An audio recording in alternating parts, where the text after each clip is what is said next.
¿Qué tal, amigos? Les habla el Padre Rafael Chávez y les doy la bienvenida nuevamente a este su pequeño espacio de meditaciones. Estamos ya a sábado 3 de agosto y podemos celebrar a la bienaventurada Virgen María. En el nombre del Padre y del Hijo y del Espíritu Santo. Amén. Señor Dios, concédenos a nosotros tus siervos gozar siempre de completa salud de alma y cuerpo, y por la intercesión de la gloriosa siempre Virgen María, líbranos de las tristezas de esta vida y concédenos disfrutar de las alegrías eternas. Por nuestro Señor Jesucristo, tu Hijo, que vive y reina contigo en la unidad del Espíritu Santo y es Dios, por los siglos de los siglos. Amén. Seguimos con el profeta Jeremías, capítulo 26, versículo del 11 al 16 y 24. En aquellos días, los sacerdotes y los profetas dijeron a los jefes y al pueblo: ese hombre, Jeremías, merece la muerte, porque ha profetizado contra esta ciudad, como ustedes mismos lo han oído. Pero Jeremías les dijo a los jefes y al pueblo: el Señor me ha enviado a profetizar todo lo que han oído contra este pueblo y esta ciudad. Pues bien, corrijan su conducta y sus obras. Escuchen la voz del Señor, su Dios, y el Señor se retractará de la amenaza que ha pronunciado contra ustedes. Por mi parte, yo estoy en manos de ustedes. Hagan de mí lo que les parezca justo y conveniente. Pero sépanlo bien, si me matan, ustedes, la ciudad y sus habitantes serán responsables de la muerte de un inocente. Porque es cierto que el Señor me ha enviado a ustedes para anunciarles todas estas cosas. Los jefes y todo el pueblo dijeron a los sacerdotes y a los profetas: este hombre no merece sentencia de muerte, porque nos ha hablado en nombre del Señor, nuestro Dios. Entonces Ahicam, hijo de Safán, defendió a Jeremías para que no fuera entregado en manos del pueblo y lo mataran. Palabra de Dios, te alabamos, Señor. Salmo 68. Escúchame, Señor, el día de tu favor. Arráncame del cieno, que no me hunda, líbrame de los que me aborrecen y de las aguas sin fondo. Escúchame, Señor, el día de tu favor. Que no me arrastre la corriente, que no me trague el torbellino, que no se cierre la poza sobre mí. Escúchame, Señor, el día de tu favor. Soy un pobre malherido. Dios mío, tu salvación me levante. Alabaré el nombre de Dios con cantos, aclamaré su grandeza con acción de gracias. Escúchame, Señor, el día de tu favor. Miradlo, los humildes, y alegraos. Buscad al Señor, y vivirá vuestro corazón. Que el Señor escucha a sus pobres, no desprecia a sus cautivos. Escúchame, Señor, el día de tu favor.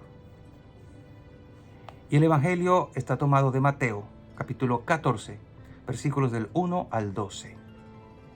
En aquel tiempo, el rey Herodes oyó lo que contaban de Jesús y les dijo a sus cortesanos: es Juan el Bautista, que ha resucitado de entre los muertos, y por eso actúan en él fuerzas milagrosas. Herodes había apresado a Juan y lo había encadenado en la cárcel por causa de Herodías, la mujer de su hermano Filipo, pues Juan le decía a Herodes que no le estaba permitido tenerla por mujer. Y aunque quería quitarle la vida, le tenía miedo a la gente, porque creían que Juan era un profeta. Pero llegó el cumpleaños de Herodes, y la hija de Herodías bailó delante de todos, y le gustó tanto a Herodes que juró darle lo que le pidiera. Ella, aconsejada por su madre, le dijo: dame sobre esta bandeja la cabeza de Juan el Bautista.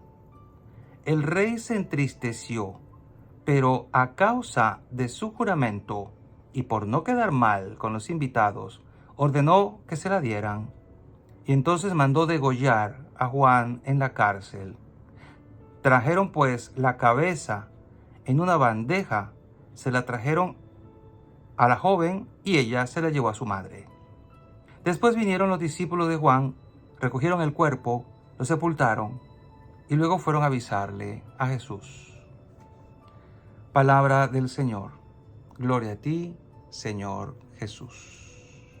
Y bien, hoy el Evangelio de Mateo, ya estamos en el capítulo 14, nos brinda esta descripción de lo que pasó con Juan, precisamente por causa de este hombre, Herodes. Valga la pena destacar algunos elementos sobre este personaje. Herodes es el tetrarca que fue uno de los 3 hermanos y una hermana que se convirtieron en gobernantes del siglo I para suceder a su padre, Herodes el Grande, cuando murió en el año 4 a.C. Herodes gobernó gran parte del territorio al oeste del mar de Galilea, que fue el territorio en el que Jesús pasó la mayor parte de su tiempo durante su ministerio público.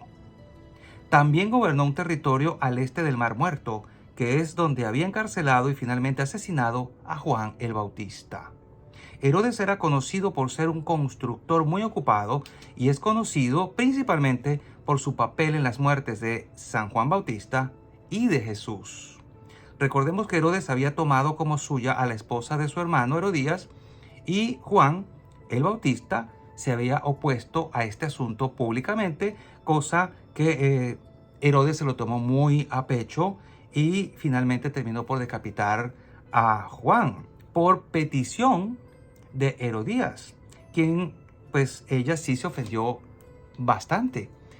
También es interesante ver cómo Herodes sentía algo de respeto y admiración por Juan, aunque al final prevaleció otra cosa.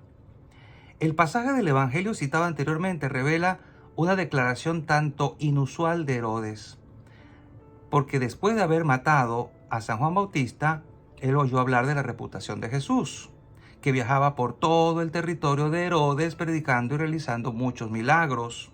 La noticia sobre Jesús se difundió rápidamente, como lo hemos visto en varios evangelios, y llegó rápidamente incluso a oídos de Herodes. Entonces, ¿por qué Herodes pensó extrañamente que Jesús debía ser Juan el Bautista resucitado de entre los muertos? Qué conclusión tan rara. Aunque no lo sabemos con certeza por qué pensó así, sí podemos imaginarnos o especular un poco acerca de esa conclusión a la cual él estaba llegando. En la versión de esta historia que se encuentra en el Evangelio de Marcos, porque estamos en Mateo, dice: Herodes temía a Juan, sabiendo que era un hombre santo y justo, y lo tenía bajo custodia. Cuando lo oyó hablar, quedó muy perplejo, pero le gustaba escucharlo. Herodes entonces puede haber sido un hombre que tenía una chispa de fe, pero que en última instancia se dejó dominar por las pasiones y el deseo de poder. Ya vimos cómo en el Evangelio se nos relata lo que pasó con ocasión de su cumpleaños, ¿no? La hija de Herodías bailó y le gustó mucho cómo bailó.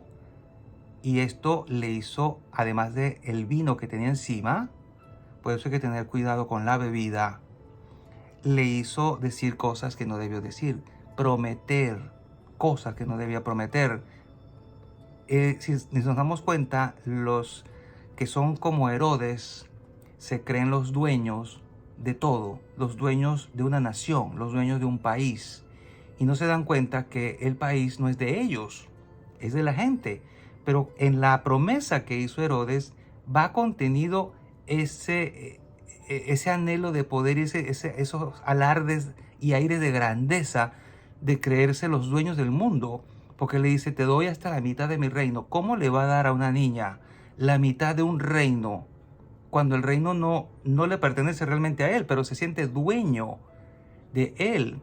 Y eso está pasando en muchas partes del mundo, en mi país, de hecho, donde un hombre puede creerse el dueño de una nación cuando no le pertenece en realidad. Pero esto pasó en tiempos de Jesús, y eso le llevó, por lo menos a Herodes, a tener un conflicto interno. Qué bueno sería que todos los gobernantes en esta situación tuvieran un conflicto interno.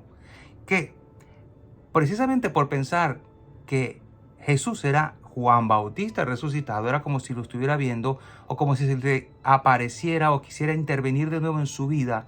¿Por qué pensaba eso? Porque, dicen los expertos, tenía un problema de culpa, de miedo y de arrepentimiento, las tres cosas juntas. Entonces esto evidencia un corazón en conflicto, un corazón en conflicto.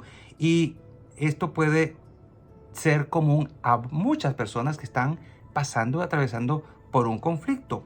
¿Y cómo hacer para resolver ese conflicto? Bueno, los expertos dicen que la única manera de resolver una confusión de conciencia de esta forma es simplemente someterse a la verdad. O sea, enfrentarse a la verdad, reconocer la verdad. ¿Cuál es tu pecado? ¿Qué es lo que te está causando el conflicto? Exponerte a él, reconocerlo y dejar que el amor de Dios, el perdón de Dios, te abrigue. Esto implica mucha humildad, pero también valentía para decir, sí, yo hice esto, pero me arrepiento. Yo hice esto, pero ahora lo siento, pero me duele. Estoy arrepentido. Y esa es la única forma de que estas tres emociones, estos tres sentimientos tan negativos, arrepentimiento, temor y culpa, dejen de molestarte y lo superes. Ustedes se imaginan lo que hubiera pasado si Herodes hubiera buscado a Cristo y le hubiera dicho, yo maté a Juan y me siento arrepentido. ¿Tú no eres Juan o sí eres Juan? Y si hubiera querido aclarar todo aquello, ¿cómo hubiera sido el encuentro entre un Herodes arrepentido y un Jesús misericordioso y todopoderoso? Qué gloriosa historia realmente hubiéramos tenido, pero ya sabemos cómo terminó. Pudo más su ansia de poder, sus pasiones, que su conciencia o esa chispa de fe que pudo haber tenido. Pensemos un momento, ¿estamos en conflicto de conciencia? ¿Tenemos un problema interno? ¿La culpa nos somete y nos oscurece el camino? ¿Tenemos miedo al futuro, al porvenir? ¿Estamos en esta situación de dualidad en nosotros? ¿Qué podemos hacer? Acércate al confesionario. Habla con Jesús en la Eucaristía, en la hostia consagrada, en el Santísimo. Reconoce tu pecado y deja que el amor de Dios te envuelva, te perdone, te sientas perdonado y empieza a caminar en Jesús, en esa nueva vida que Él quiere darte. Y la bendición de Dios Todopoderoso, Padre, Hijo y Espíritu Santo, descienda sobre cada uno de ustedes y les acompañe siempre. Y seguiremos en contacto, si Dios lo permite, a través de este canal. Chao, chao.